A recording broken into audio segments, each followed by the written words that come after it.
And we are live. Welcome to Geometry with Doug. We are doing the geometry of the circle today. And this shaggy little dog, who's actually grumbling, I can hear her. She's grumbling. She's a little grouchy because she was asleep until about 10 seconds ago when I picked her up so that I could film this opening scene to this math lesson. So, sorry. I guess you were having a nice little snooze there, eh? I'm going to put her down again. She is going to participate in this week's lesson, but we're not going to make her do the math. We're just going to do some, lie down. Go back to sleep. Yeah, go ahead. I promise not to disturb you this time. For a while. Okay, we're going to do some sort of word problem situations later on that involve the circle, but are going to involve mocha. Because mocha puts me in a position where I have to use a circle. Sometimes in the park, but often in my own backyard, or even in the front yard. I'll get to that later. Let's talk about the circle for a while first. We have a bunch of stuff.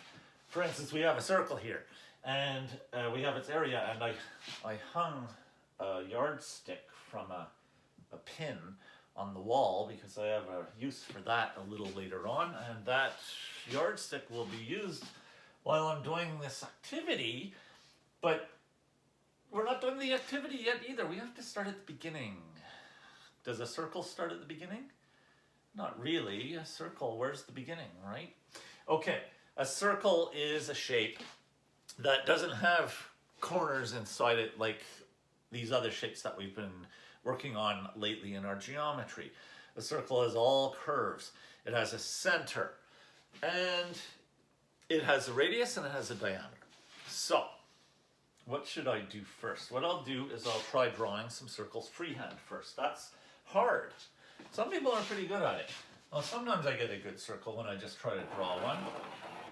Okay, this one was going really well until I got about 3/4 of the way around. You can see that's not a very perfect circle. It's a little bit squished in over here. Let me draw another one. I'll draw a smaller one. Maybe a little bit better. Not so easy to draw a circle. Of course, we have the compass, but drawing circles with the compass isn't really part of my lesson plan for this week. Very good tool though. If you want a circle to turn out much better than this, these are good. But I also can draw a circle by tracing something that's round. Let me see, this is pretty close. You know what I'll do is I'll draw the circle right above that by tracing around this plastic lid for a potato salad container. That's a nice circle, nicer than the one I did freehand. Finding the center of this circle is a little bit tricky. You can sort of estimate, and you'll always do a pretty good job. But the center is dot. That has to be right in the middle of the circle. It has to be equal distance from any point on the curve of the circle. I can tell just by looking at this that I didn't really put that center perfectly in the middle, but it's pretty close. And I can draw a different size. I'm going to erase these sloppily drawn circles right now. And I'm going to draw a couple of other different sized circles. So I'm going to draw one tracing this thing. And that's going to be here. I have the same problem that it's hard to find the center to draw my circle really well, but I can sort of estimate, and that's not bad, not too bad. But then there's this other tool. This is actually a protractor. It's meant for measuring angles, but it's a special protractor that has the whole circle on it. And what's cool about it is it also has this hole in the middle. And the hole in the middle is so you can stick the chalk through, except the hole is just small enough so that the chalk doesn't quite fit, and I end up breaking the chalk, so I don't want to use it. When I've used this on a whiteboard with a whiteboard marker, that works really well. But watch what I can do. I'm going to need my eraser cloth. And I deliberately grab an eraser cloth that really needs to have the extra chalk dust shaken out of it, because I want it to be dusty this time. First, I'm going to draw the circle by tracing this thing. You've seen me use this before. I use it when I teach fractions because I obsess over pizza when I teach fractions. But this week's lesson is going to be more about dogs tied up in the yard, then it's going to be about pizza. In fact, I might not mention pizza anymore after this. But what I can do is I can take this dusty cloth and I can do this. And I have the circle's center marked really well. Cute trick.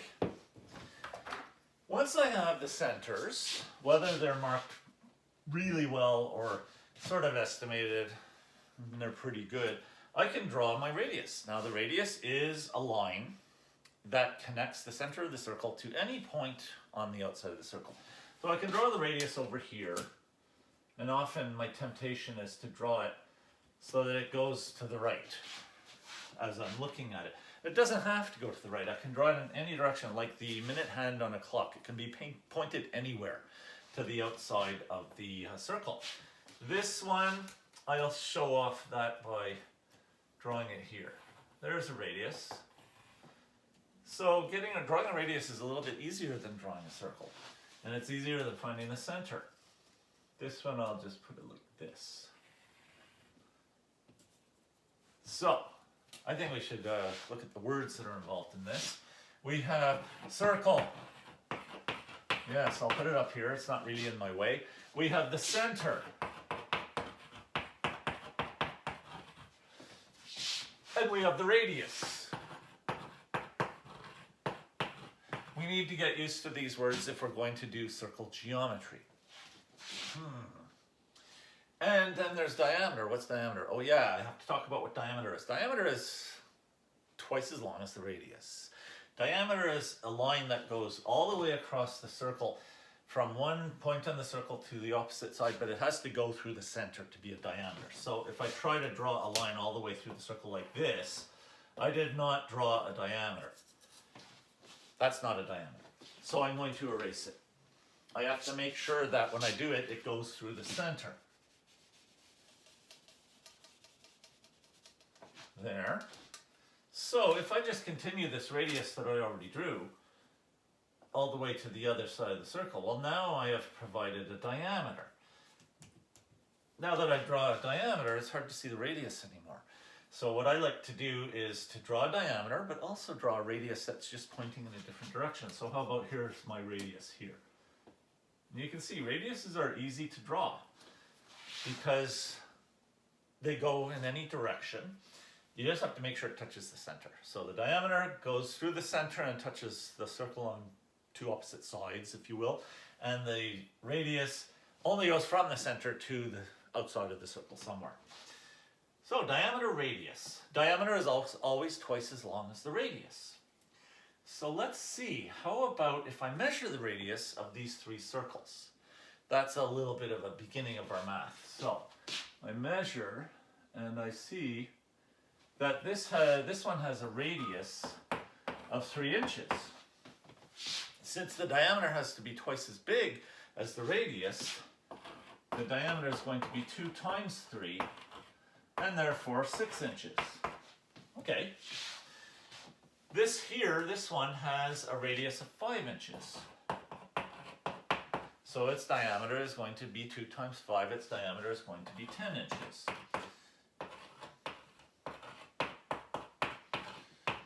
One of the most common mistakes I see when students do tests or, assignments is the student is given a circle and they're given the radius and they need the diameter.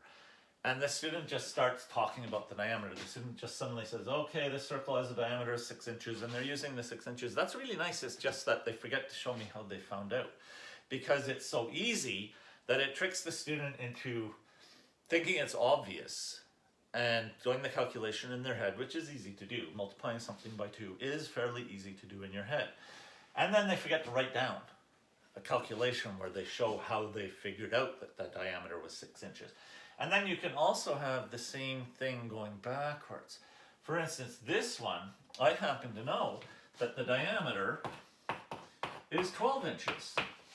So to find the radius, I'm not multiplying by 2, I'm dividing by 2. But it's still really fast to do, and it's sort of easy to do in your head. So it's easy to forget to show how you found out how long the radius was. The radius is going to be the diameter, that's 12 inches, divided by 2, which is going to be 6 inch. Yes, 6 inches. I'm getting mixed up because I saw a diameter of 6 inches over here, but that's not the same thing as a radius of 6 inches. You can see that. Okay, that actually ends up being a good illustration. Now, I've got a lot of clutter on here, and I don't want to erase everything yet, because I'm going to use this circle pretty soon, and then I'll erase it after. And then we'll use this assignment about the wire later, but we'll have more room. But I want to show more. I want to show something else. I want to show the circumference. I'm going to write the word circumference. Long word. Geometry is full of long words. Almost didn't fit. Okay, so we have the circle, which always has a center, and I didn't write the word diameter anywhere. I have to write that too. Well, I'll put it up here. Diameter.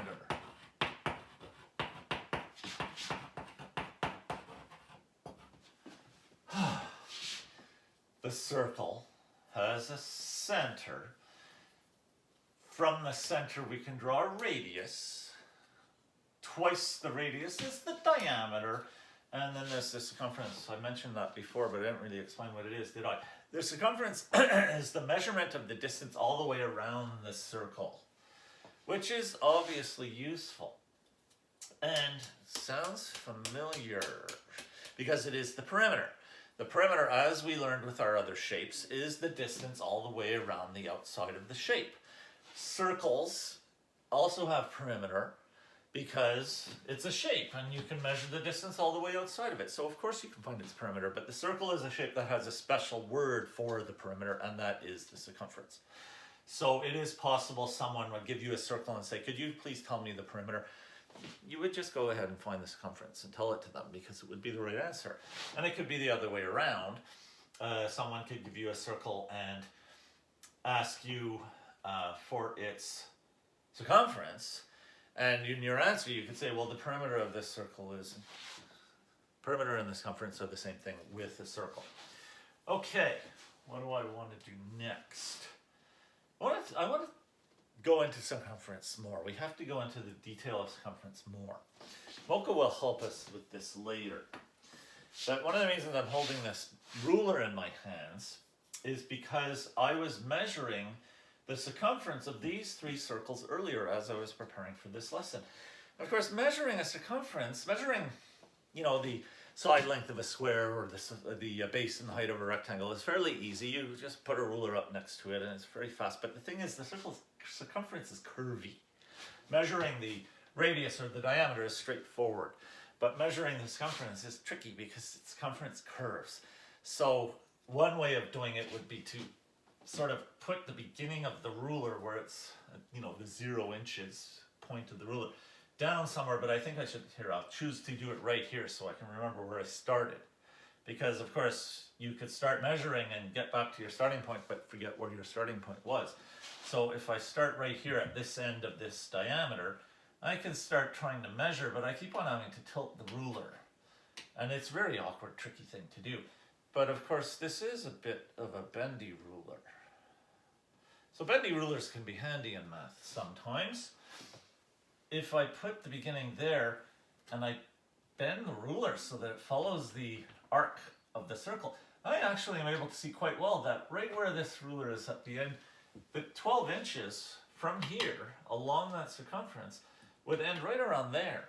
And then I can keep going. I can start at 0 again and do it. There's another 12 inches. So I did this. I already did it before and I wrote down the measurements. So the circumference of these 3 circles, I wrote down all 3. It is tricky. When you get to a smaller circle, you're in a position where you might break your ruler. Because these things bend, but they're not necessarily designed to bend, to extremely small. I don't even want to show you because I'll end up breaking it. And it's a good ruler. I'm actually liking it because it's been so useful today for me to measure these circumferences. So let's see. Let me write down circumferences. I need room. I don't have much room. So one of the things I'm going to do is I'll write the radius inside the circle, and I'm just putting the number 3, and we know it's 3 inches, so I won't bother putting the inches symbol. And then the radius of this one is, this is the 6-inch radius. So I'll put a 6 in there. And this one has a 5-inch radius. I'm going to put it in there. And that means I can erase some of this stuff at least so that I have room for some circumference information. So this one has a diameter of 6 inches. I'll write that. I need it. This one has a diameter of 12 inches. I'll erase it and write it a little higher so I have more room. Diameter is 12 inches, and this one has a diameter of 5 inches. Diameter 5 inches. Okay, so now because I have so much clutter, I'm thinking that it's time for me to start erasing some of these words. Circle. I think we know what a circle is by now. I hope we know what a circle is by now. I think we understand that there's the center of the circle. And we have a radius. I'll erase that. And a diameter. I'll erase that.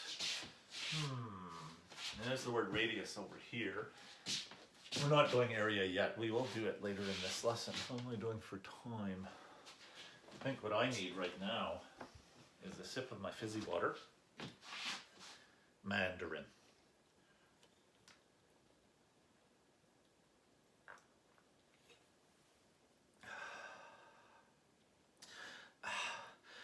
That was a 2 sip. Yeah, it was more than a sip. It was a series of gulps. I was more thirsty than I realized. Okay, so we have these 3 circles. And we can see their radiuses, 5-inch, 6-inch, 3-inch. And we see their diameters, but we also have their circumferences, which, as I said, I measured earlier. Using the ruler, the bendy ruler, I managed to measure their circumferences, and I was being really careful to get it right, because I want to show you something about circumference. So, here's my clipboard. The 3-inch radius circle had a circumference that was equal to 18.84 inches. And then this 6-inch radius circle that's over here had a circumference of 37.68 inches. And the 5-inch radius circle had a circumference of 31.4 inches.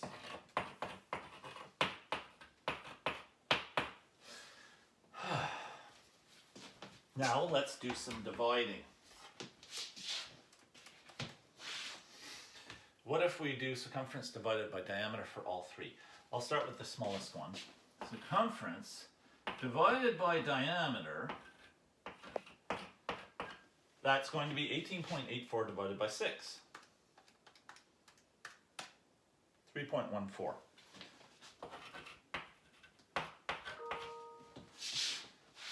This middle-sized one, circumference 31.4, I'll show it, C divided by D equals there. Circumference divided by diameter, that's 31.4 divided by 5.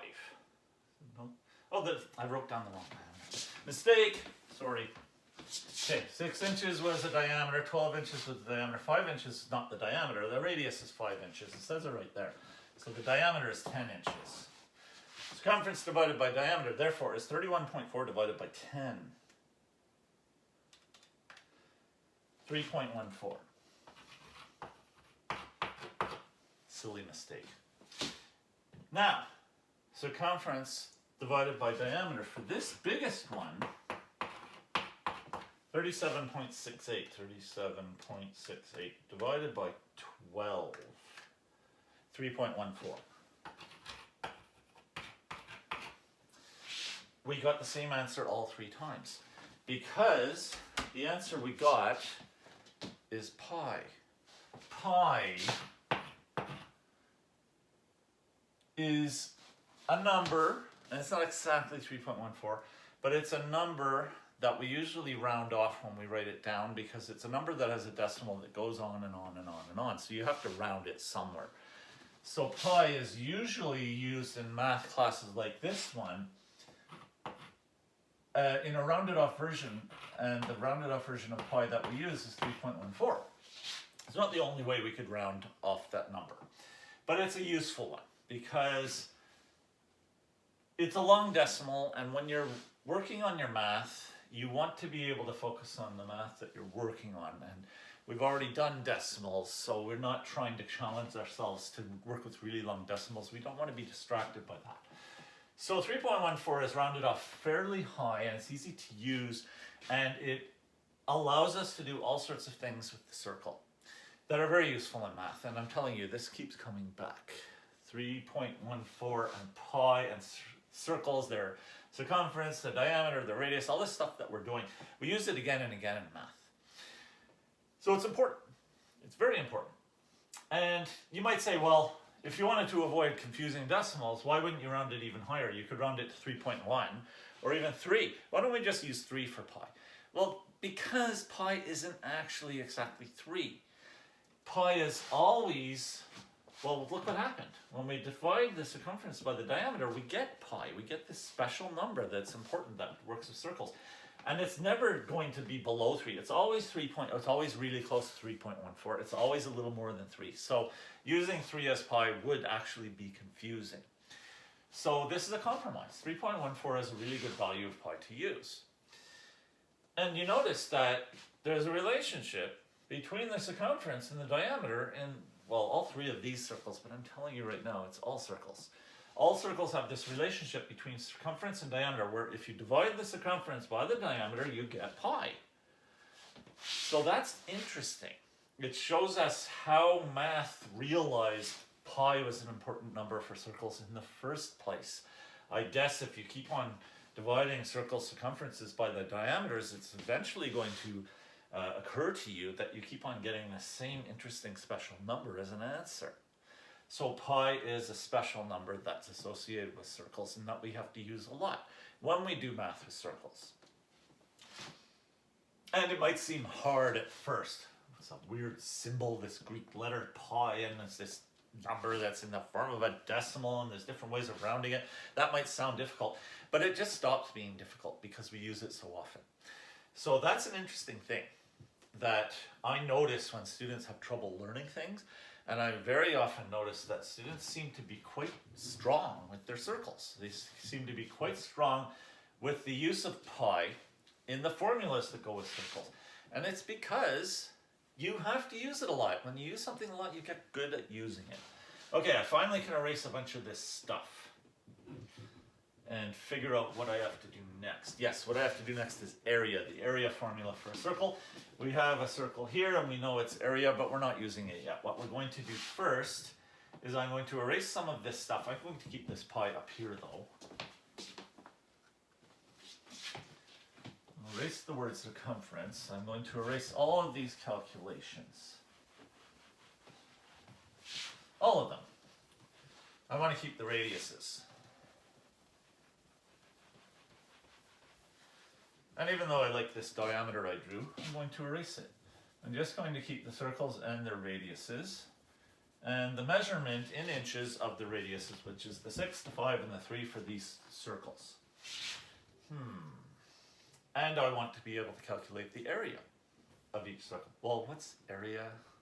We already know what area is. We already done these geometry topics with other shapes. So we found areas of rectangles, parallelograms, trapezoids, triangles. Think about when you have graph paper. If you draw a rectangle on graph paper, you can sort of take advantage of where all the corners are and all the lines and make it easier to calculate the area of the rectangle. You can see what you're doing really well, but you can also draw a circle on graph paper and you can actually find the area of that circle fairly accurately just by counting the squares. Well, how would that look? Okay, again, I'll draw a freehand circle. That's not very good. And I'll start drawing some graph paper squares inside it. Oh, that's messy. Okay, there, make them more look nice.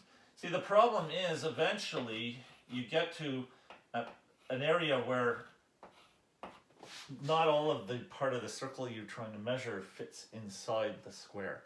So you end up with a lot of full squares on the inside and then some partial squares. But if you were to sort of add together all the full squares and bits of the partial squares, you would be able to find the area of that circle in that way. And it would work. If you draw neatly and count squares carefully, you'd be able to find the area. And you can see how there's an overlap between the area that we're drawing this way with this circle on this graph paper and the area of those other shapes that we also could find the area of using graph paper.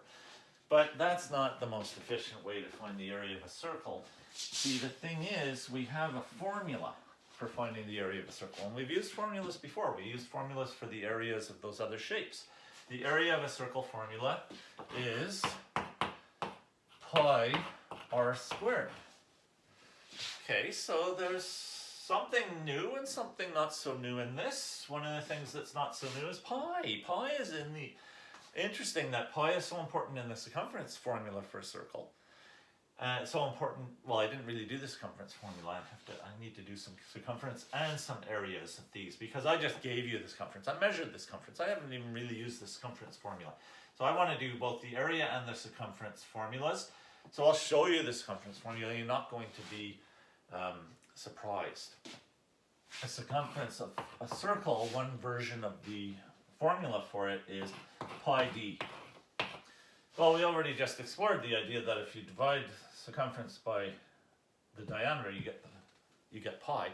So therefore, if you know the diameter and you multiply it by pi, it's going to give you the circumference. That is the circumference formula. Let me do both of these formulas. Interesting though that we have pi involved in circumference and we have pi involved in the area too. Interesting, but not too surprising. Pi is a special value, a special number that is associated with circles, and it works. And since it always works, that's fine. We're happy that it's involved in both of these formulas. Let's find the circumference of this circle. Remember, we already knew it before. I had measured it before, but we're going to calculate it by using this formula very quickly. So that means pi, which we're going to use 3.14. We'll always use 3.14 for pi for this lesson, times the diameter. And the diameter, remember, of this one was 12. And when we multiply 3.14 by 12, 3.14 times 12, 37.68. And it's going to be inches because that diameter was in inches. What about the area? I didn't really leave myself room over here, so I'll do it here. The area, we're still working on this middle circle. The area of this middle circle is equal to pi r squared. And the pi, we're going to use 3.14. R squared means r times itself. And the r for this one is 6. So I'm doing 6 squared. 6 squared means 6 times 6. So we're doing 3.14 times 6 times another 6. Or we do 6 times 6, which we know will give us 36, and then we multiply it by 3.14. It's going to give us our area. 3.14 times 6 squared, 113.04.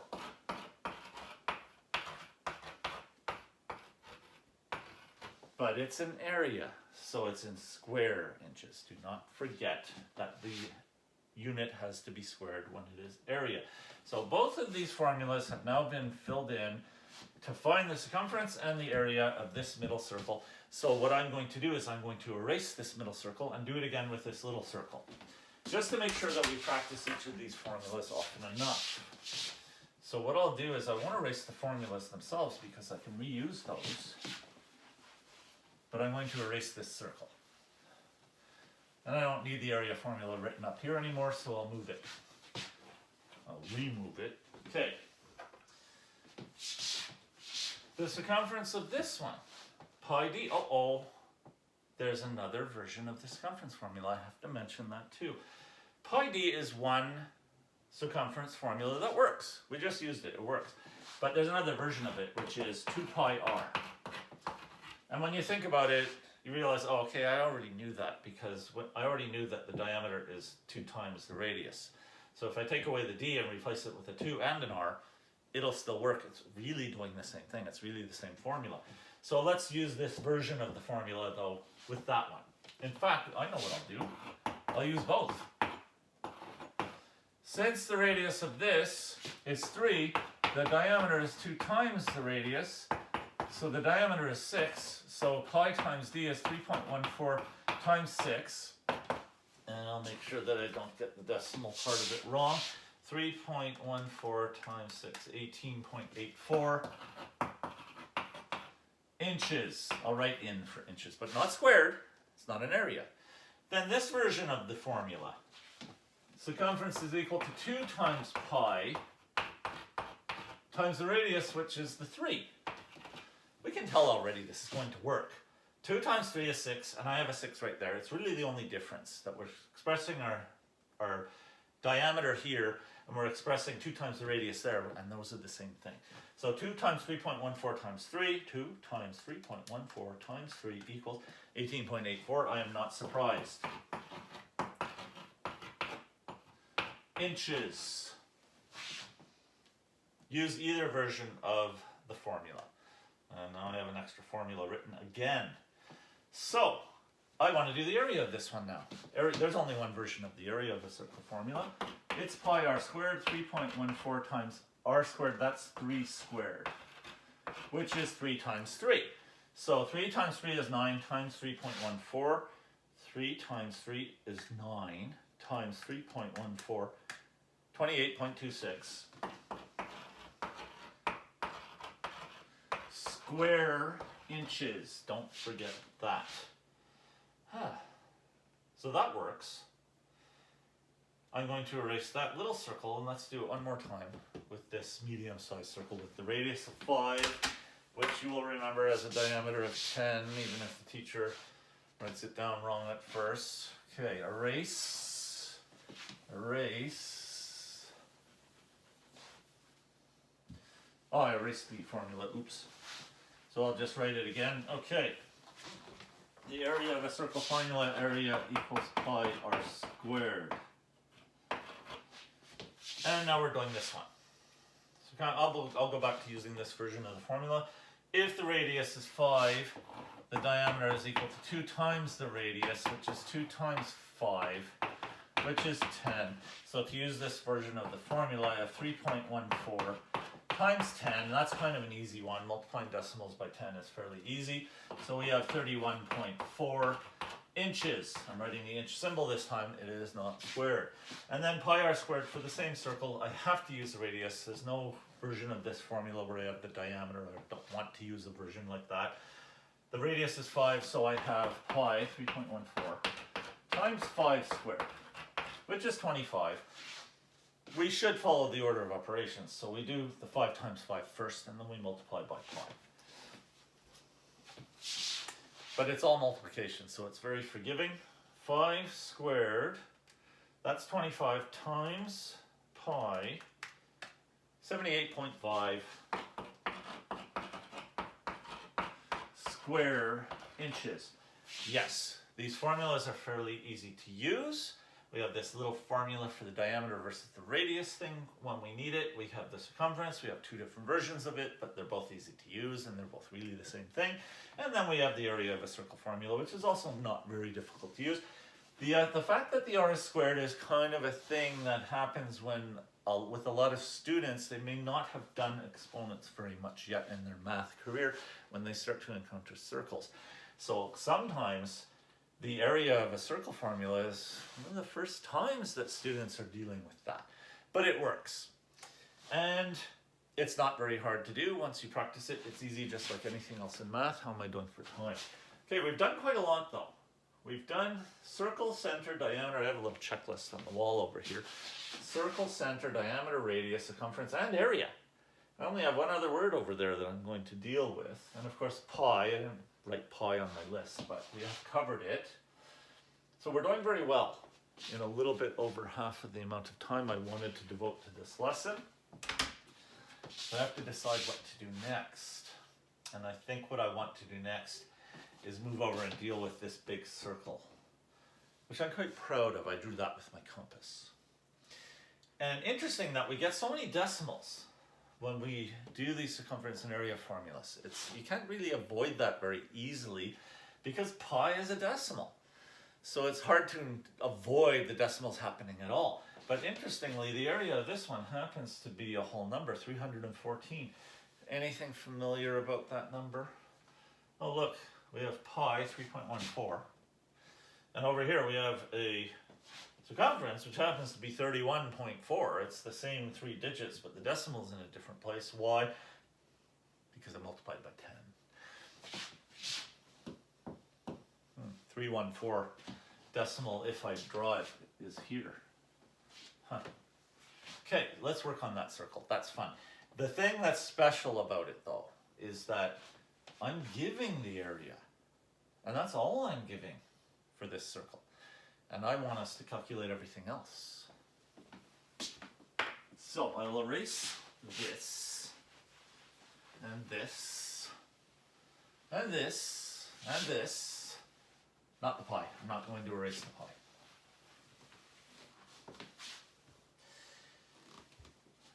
Let's find the circumference, the radius, and the diameter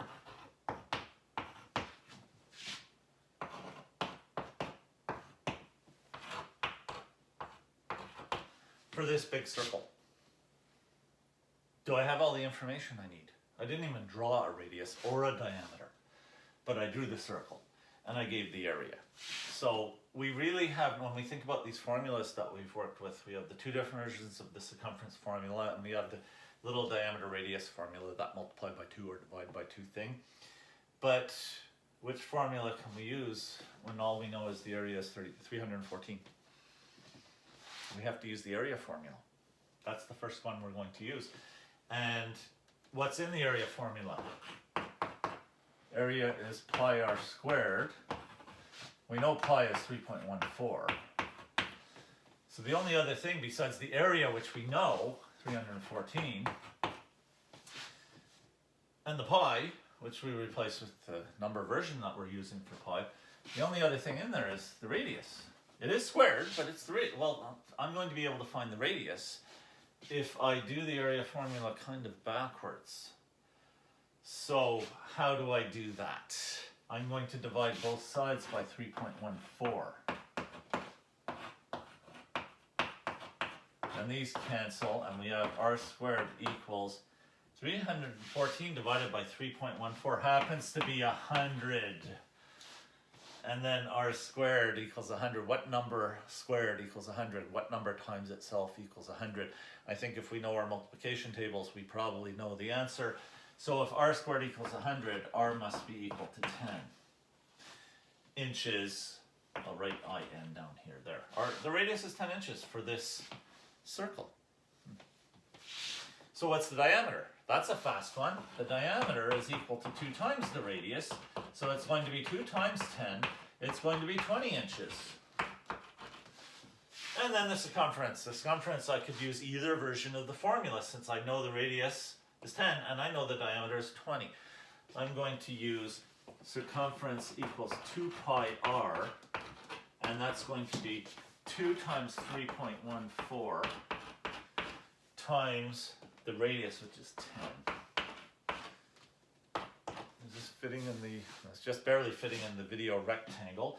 So 2 times 3.14 times 10, 6.28 times 62.8. The circumference is going to be 62.8 inches, not squared. It's a circumference, it's not an area. Circumference equals 2 pi r, 2 times pi times the radius, which was 10. Yes, 62.8 inches. Am I right though? 62.8 inches is a little bit more than 5 feet. So I should be able to make this go around the outside of the circle just a little bit more than 5 times. Where do I start? I'll make a little mark over here and I'll start there. And let's see. I'm not doing this perfectly because the ruler has a tiny bit of space outside of the 12 and outside of the 0. So it's not a perfect way of measuring, but 1, 2, 3, 4, 5 times plus a little bit. That's what we predicted. So I feel like I have done a correct calculation of circumference. It's interesting how many steps we went in between. We started with the area, did the area formula backwards, which you don't really have to do very much in the unit that this lesson is part of, but it's possible. And we're able to figure out the radius must have been 10 inches. I can check that too. I don't really know where the center is of the circle, so I'm going to try to estimate Again, by eye, not a perfect thing to do, but I show her my center is, and I say, is that 10 inches? The ruler's upside down. And oh yeah, that's really nice and close to 10 inches. Let's try it over here. Is it 10 inches? Oh yes. How about over there where I started that thing? Yes. So the radius is 10 inches. The diameter is going to be 20 inches. Step by step, I'm able to find out everything I need to know about this circle. And then I'm even able to check my circumference. And I really have a good feeling that this is correct. That's a good feeling. Okay, how are we doing for time? I want to get into a little bit, I can erase this circle now finally, and that makes a bit of room. I want to get into a little bit more of situation type of problems that involve a circle and that involve the dog. Trying not to say her name because she's asleep. Very asleep. Looks so comfortable. Okay.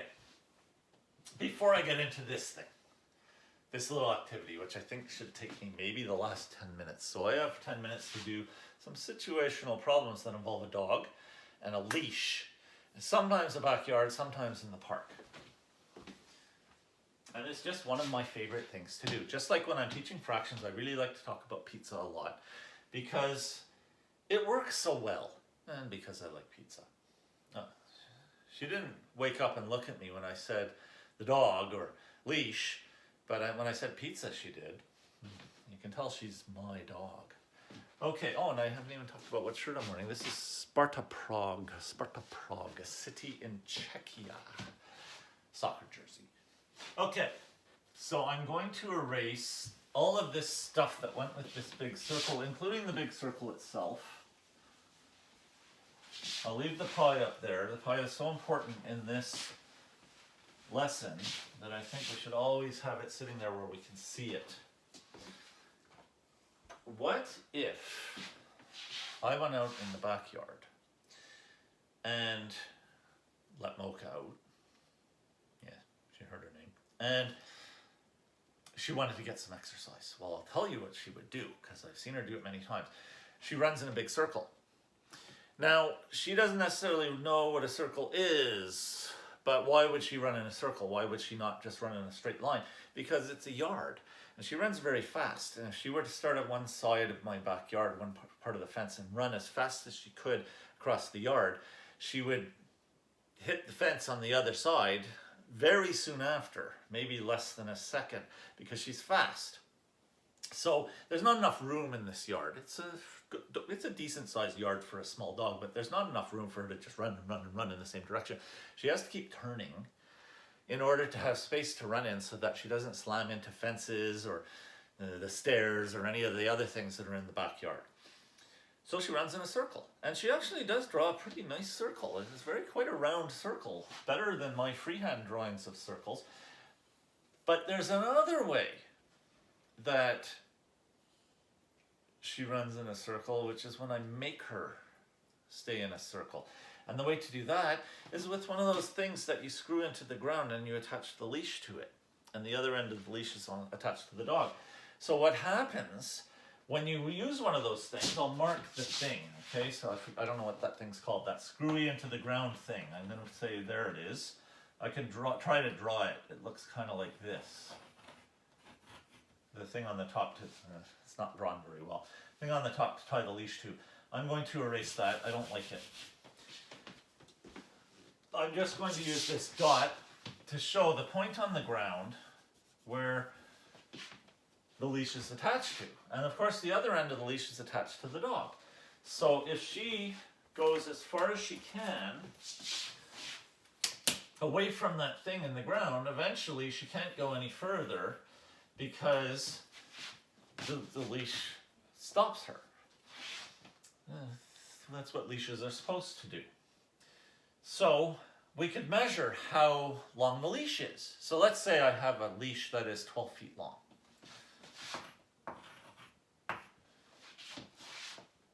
That's a straight line. We know what straight lines are. But the thing is, if Mocha starts running in any direction that's, she's trying to smell things and she just starts exploring and going everywhere she can go, what'll keep happening is that she'll keep on getting 12 feet from this and having to stop and turn. And what'll happen is that we have created a circular area in the backyard that she can explore and sniff, and anything outside of that circular area she can't. So how do I draw that? I'm going to draw it with this compass. So since I already have a radius that's 12 inches long, that's representing 12 feet in the backyard. I can just set this up, and then if I'm careful, it's not so easy to use one of these things on a chalkboard wall, but if I'm careful, I can manage to draw the circle, which is the area of the yard where Mocha is able to go. It's not drawn perfectly, but it's pretty close. So the radius is the leash. And then you can think of it, any dog, you can attach the dog to one of those things to the ground, so long as there's not obstacles in the way. So you choose a nice area, a clear area of the ground, so the dog's leash doesn't keep on getting tangled in, around trees or something like that. But once you find a good spot, you could attach the leash to the ground, and you know that the length of the leash is the radius of the circle that the dog can explore. And then we can find out all the other things that we need to know about this. So if the radius is 12 feet, the diameter is 2 times the radius, which is 2 times 12 feet, which is 24 feet. Am I going outside of my video rectangle? No, I am not. Good, that fits. So the diameter that Mocha can explore is 24 feet. And then the circumference, oh, that's an interesting, you know what? I'm not even doing the circumference yet. I'm going to do it later. I want to do the area first. The area that she can explore, so the area of grass that she'd be able to run around on and sniff, is going to be pi r squared, which is going to be 3.14 times 12 squared. Now we know 12 squared is 144, so it's 3.14 times 144. And we can even sort of estimate that 3 times 150 looks like it's going to be almost 500 square feet, but not more. But then I'm going to get my calculator, because Doug has learned his lesson. 3.14 times 144 equals 452.16 square feet. 452.16, and it's feet, remember, so it's feet squared. Area units are squared. We know all this stuff, but the circumference, we haven't done the circumference yet. And why do I care so much about the circumference? Because when Mocha runs in a circle, whether she's on the leash or not, the circumference is the longest distance she could run. So if she were to run all the way around the outside of this, she'd be running the circumference. So we can turn this into a bit of a problem. So I'm going to. If we want Mocha to run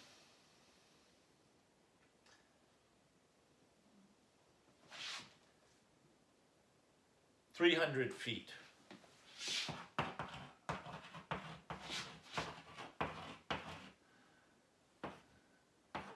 how many revolutions? So we have a new word. That's all fitting good. How many revolutions? Meaning how many times would she run around the circumference? How many circumferences would it be? So the word revolution, that's what it means. It's to go all the way around the circle back to where you started is 1 revolution. And that becomes a very useful thing in a lot of math word problems. A lot of practical applications of math is being able to calculate revolutions. If I need her to run, the vet says make sure she runs at least 300 feet after you give her her pill or something like that. How do I know how long to let her run before I make sure, okay, she's run at least 300 feet? Knowing her, she might keep on going for the next hour. She's like a wind-up toy. But I need to know the circumference to be able to answer this question. So I'm going to find the circumference. I'll go right inside the circle with my formula. Circumference is equal to, and I can use either version of the formula. I'll use 2 pi r this time, which is 2 times 3.14, times the radius, which was 12, 2 times 3.14 times 12. 75.36. And that's going to be feet, not square feet. It's a circumference. It's not an area, so it's feet. But now to figure out, okay, how many times does she have to run around in a circle to cover 300 feet? She has not done it yet. So if we say 300 feet divided by 75.36, you can see how useful our dividing decimal skills are, which we all have. Because if you had to do this without a calculator, well, you could. 300 divided by 75.36. 3.98. Ooh, really close to 4. 3.98. Oops, no, I wrote 4. 3.98 revolutions. Times, I'll just say revolutions. 300 feet divided by the circumference, which is 1 revolution. Another long word. So we can do this. I'm going for time. Okay, I'm running short on time. I want to get into this wire activity. 3.98 revolutions. Okay, so if the vet had instead, now that I've calculated all this, I have the power to apply it to anything.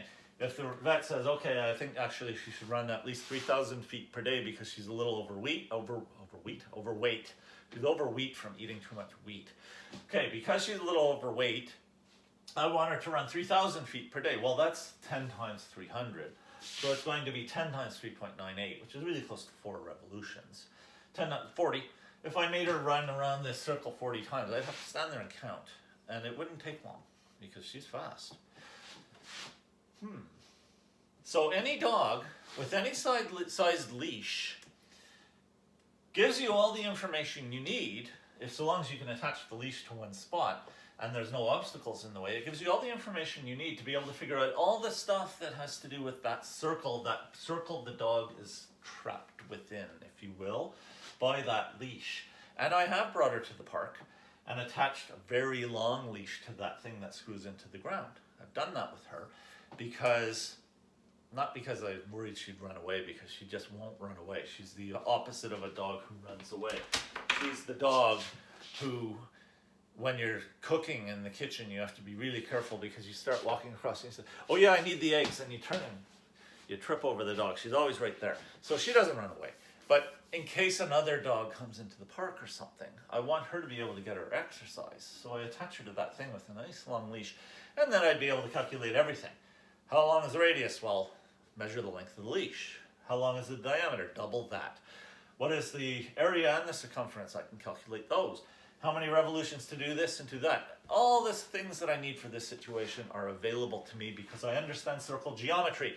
Now I'm going to get into this little activity, which is kind of fun. I find it fun. It's fun partly because you can do it yourself. But when I do it, I'm doing it with a chalkboard wall. I'm going to point that out right now. And when you do it, you might do it with a piece of ordinary paper. How big is an ordinary piece of paper? We want to be able to draw a circle on our piece of paper. So we can't draw the circle too big. An ordinary piece of paper, this size, it's 8.5 inches by 11 inches. Well, we can't draw a circle that fits in 11 inches because it would go off the top and the bottom the way I'm holding this. But we could fit a circle that fits within the 8.5 inches. So the maximum size, the maximum diameter of the circle that will fit on this page is 8.5 inches. That's neat. Okay, so what I'm doing involves the wire. I mentioned the wire. What wire? This wire. Okay, so this is the wire that I found lying on the desk here. It's the wire I use to recharge my mouse. So I have a wireless mouse. Twice per year I have to plug it into the laptop with this thing. And I said, okay, well, we find something like this. Now, this is too long for you. So you can see it's not that long, but it's too long for you to be able to turn it into a circle and fit it on a single piece of paper. If you had a larger piece of paper, then it would work. So when you do this activity, you want to find something like this. It could be a string, it could be a piece of yarn, it could be a wire, some kind of recharging cord like this is. But I think you need it to have a maximum length of 25 inches if you want to be able to draw the circle on a normal piece of paper. So what do we do next? We measure it. I don't know how long this is, which is why I hung this thing invisibly on my wall. It's not a magnetic wall, and I didn't glue it on. It's got a pin that has the pin has black, so I don't think it'll show in the video. But it's kind of convenient. I might actually just leave this here. So I can measure this. This is a yardstick, and I put the 0 is at the top here. So if I stretch this out, I can see it's actually 27 inches in length. So it's a little bit outside the maximum that I'm suggesting students should use on something a bit shorter. But you have all sorts of different lengths that you can do. And if you want to draw on a bigger surface than a normal piece of paper, then you have very few restrictions. So 27 inches, I need to write that down. Measure it. 27 inches. Calculate its radius. Radius? Oh, because if I want to draw... Oh yes, okay, if I want to make this into a circle, which I haven't done yet, it's not easy to do. I can make a really sloppy circle. My freehand drawing on the chalkboard circles are better than this one. It's kind of wants to find whatever shape it was lying in on the desk. But if I were to draw that circle, well, how long would the radius be? That's why I said calculate. Because this would be the circumference. This 27 inches would be the circumference. If we know the circumference, we can figure out the radius. So the circumference is equal to 2 times pi times the radius, which is 2 times 3.14 times the radius. But I'll multiply that right now. That's going to be 6.28 times the radius. I'll write it like this. And the circumference we know is 27. So if I divide 27 by 6.28, it's going to tell me the radius. So I will do that. The radius is equal to 27 divided by 6.28. Calculator. Check the time. Ooh, running short on time. 27 divided by 6.28. 4.2999. I'm going to say that's 4.3. So the radius seems to be 4.3 inches.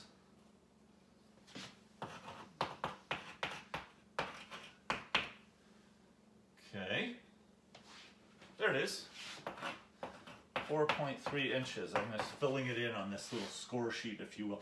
Draw the radius. Oh, I didn't really leave much room. I'm going to draw the radius. So I'll use my ruler. I'm using my usual ruler this time. 4.3 inches, not very long, so I should be able to draw this circle rather easily. 4.3 inches. That's going to be about there. The 0.3 with inches is a little tricky to estimate, but I'm going to say that's 4.3 inches. What was next? Oh, draw the circle. I'm going to use my compass. I have a radius, so I can choose either end of the radius, and I can put this on, but I have to make sure that this is 4.3 inches if I want to draw a proper circle. So 4.3 inches, that's pretty good now. I have to be careful not to pinch this.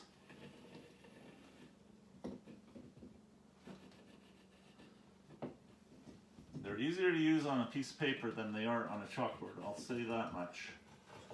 Oh, I made a mess. Okay, let me get this set up again. Okay, so except for this little, I don't know, it looks like, you know, the shiny part on an apple, that little thing, but I guess I should erase it. There, I did that. What else did I say to do? Draw the radius, draw the circle, find the diameter and the area. I have everything else. I already know the circumference is the 27 inches, and I figured out the radius already. The diameter is equal to 2 times the radius, which is equal to 2 times 4.3, which is 8.6 inches. Got the diameter, it was that fast. And the area of a circle is pi r squared, which is 3.14 times 4.3 squared, which is 3.14 times, what's 4.3 squared? 4.3 times 4.3, which of course we could do by paper and pencil, because we know how to multiply decimals. 18.49.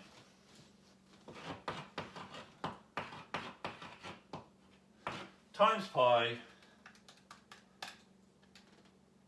58.05. I'll call it 58.1. Inches squared inches. It's an area. We did it. We did everything here. Now, I like this because it's something that you can do. Find something, if you want to use normal paper, find something that is a maximum of 25 inches in length. Something that is string or wire or a charge cord, something like that. And then do this. And it makes you apply all your knowledge about circles. And you can apply it to, you can have an imaginary dog at the end of that radius, and you can figure out how big a circle in the imaginary backyard the dog would be able to explore, etc. So at this point we are at the end of the time for this lesson, which flies by. I cannot believe how quickly these lessons go by, because they're fun and they're interesting and they're useful. The area of a circle, the circumference of a circle, the radius and the diameter, pi, all of this is going to keep on coming back in your math career. And being strong with it by doing activities like this now is going to make you find it easy throughout your math career, and it is going to keep on coming back and paying off for you over and over again. With that, this dog that needs to go outside and sniff around, although I'm not going to, I have a backyard with a fence, so she doesn't have to be attached to a leash. Oh, she is ready for that and for her supper. Up you go. Oh. And she's very shaggy, and the next time I show her off like this, I expect her to be much more smooth and sleek, because it's only 3 days until her appointment with the hairdresser. So, thank you very much for being here. It was fun as usual. I will see you next time, and I look forward to it.